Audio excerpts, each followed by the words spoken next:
Chinese New Year, January 29, 2025. May sa kadagiti kapatgan, masal celebraran, holiday iti kultura di Chinese New Year, ang awagan pa nga Spring Festival, wenno Lunar New Year. Panawan kada iti pamilya ken umili nga kakadwa, aramida da iti cultural celebration kanin pasimudaag na ti panangrugi ti Lunar New Year.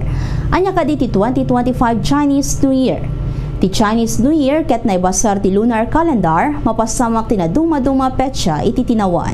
Ita atawen, marambakan manipod January 29 aging ka February 12, babaen ti Lantern Festival.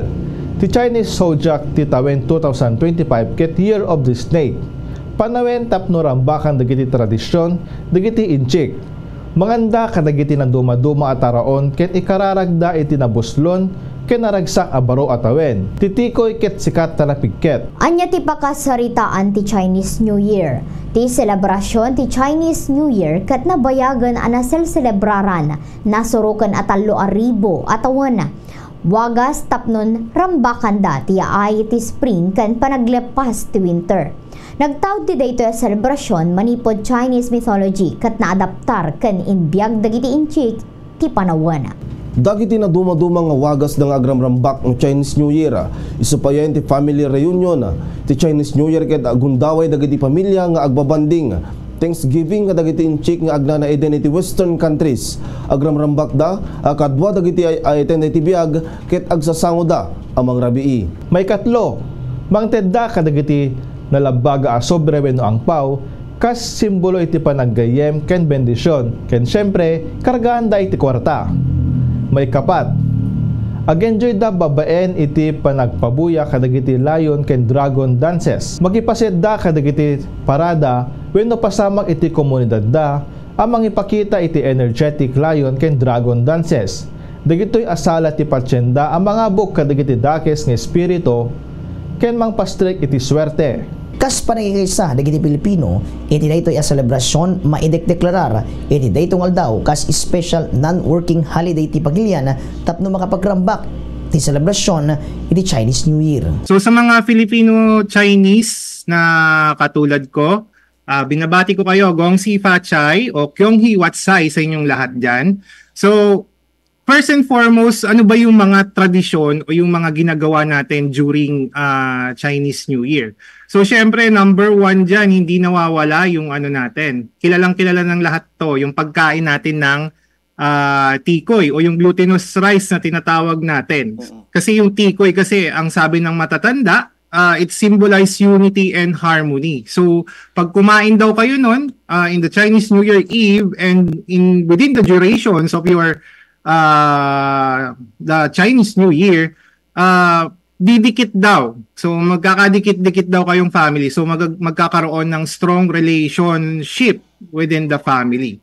And also, 'di ba, pinamimigay din ito sa ating mga kapitbahay, kaibigan, para daw lalo pa silang dumikit sa atin. Lalong-lalo na yung may mga business, no? Pinapamigay din nila yung tikoy para daw yung customer dumikit sa kanila at hindi daw umalis sa kanila. So yun yung pinaka number one natin dyan. And also, aside sa tikoy, meron pang mga ibang pagkain na hinahapag katulad ng pansit. Ayan, it symbolizes long life. Yung lumpia naman, o yung spring rolls na tinatawag natin, lumpiang Shanghai, it symbolizes prosperity. And gold, para daw siyang gold kasi golden fried daw kasi yung ating lumpia. And also, hindi nawawala yung isda. Kasi yung isda, it symbolizes abundance and fortune. So usually yan yung mga hinahanda namin pagka parating itong ating okasyon. And also, hindi mawawala yung dumplings kasi yung dumplings din daw kasi it represents parang bag of gold. Kasi diba yung dumplings nasa loob yung laman niya. So parang gano'n yung gold daw nakabalot daw doon. So pagkakain ka daw nun, siswertihin ka. Parang yayaman ka pa within this coming year. And also, yung mga iba't ibang tradisyon na pampasabit o yung mga lucky charm na makikita natin na tinitinda, lalong-lalo na sa Binondo, sa Chinatown. Ayan. Usually, mga different kasi yung mga pampasabit natin. Meron tayong iba't ibang kahulugan. Katulad nung for health, yung mga naghahanap ng for good health natin, meron sila yung parang holy gourd na tinatawag, yung parang lalagyan ng alak na nakikita natin sa mga Chinese movie. So yan yung mga inaano natin. And also, different family tradition, ano pa ba ginagawa namin? Usually yan, maglilinis kami ng bahay. Parang typical lang na pagse-celebrate natin ng Western New Year. So maglilinis tayo ng bahay, ang paniniwala doon, syempre, para maalis daw yung mga past na nangyari, yung mga malas, yung mga para bagong pasok ng bagong taon, bagong ano rin tayo. Bagong swerte rin ang papasok sa atin. And also, within the Chinese New Year Eve, yung ibang mga traditional talaga na na Chinese, kasi ang ginagawa natin, pumupunta ng temple, kung may mga malapit na temple sa inyo, mga 12 midnight yan, sasalubungin nila yan. So they usually light or lit incense, yung mga insenso, depende yon. For example, mayroon tayong tinatawag sa Chinese Taoism na mayroon ding God the Father doon. Usually may number of incense stick na nilalagay doon. And also yung mga patron saints na sinusunod ng ating mga kapatid na Filipino-Chinese. Usually, sinisindihan nila yan, mga 3 incense sticks up to 7 incense sticks.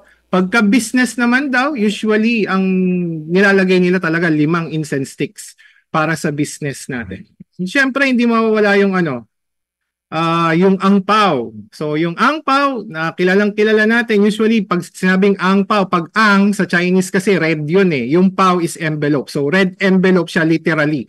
So, ito, simula pagkabata, hanggang pagtanda mo, parang nakasanayan mo na, hanap-hanapin mo eh. Nabibigyan ka ng angpao eh. Tapos yung angpao na yon, yung laman nun, usually ang ginagawa namin, hindi namin siya ginagastos kagad. So, tinatago namin siya until pagka kailangan mo na in times of urgent need or badly needed mo yung pera, dun mo siya bubuksan. Yung iba naman, few days after the Chinese New Year, hinuhulog nila sa bangko. So, merong tradition na ganun para daw, pag hinulog nila sa bangko na yon, lalago yung pera mo or lalago yung natin dito. Daytan ti special feature tayo, kadwak, ti men and women ti Bombo Radio Vegan, siyak ni Bombo Mark Joshua Kabasan. To'y pagayam yo, Bombo Maylin Cabanilla. Siyak ni Bombo Jonathan Cabildo. To'y pagayam yo ni Bombo J. Cheryl Paet. Siyak ni Bombo John Joshua Kabatik.